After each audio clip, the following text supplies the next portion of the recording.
Di ubrio bom yai dak pisah. Naru kapor mga rai ladi bandrung sa politics. Maka jekut jemut kalong betang kawi, kalong man IT ladi nak kabantawan ban sandur. Om ya ladi, dia ban sandur om tang konstituensi, dia ban sandur khamtam dia jelah di propui. Kabari ka lawai joki pun sama. Dia kecing I kejele aju ni kiwi ko mangi I mata. Di ngamtu kele banu.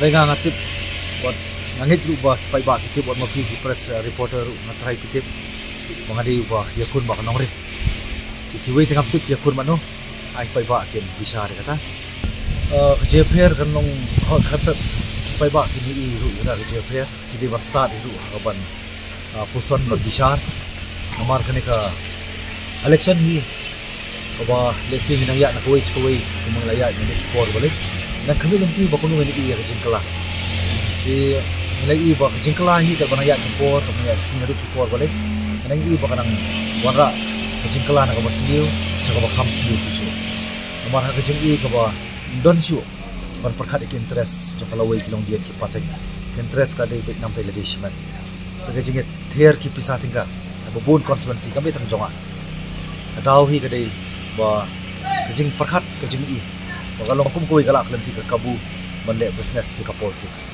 Ini sekian bukai ba umday ban syailam bakla, umday ban perkat bakla, mau nomor bakarai, kabang isim menta, hak election dari tang si second. Sansnya mihap enam. Kabamut ba, jadi isim menta ke cuci ya ka election.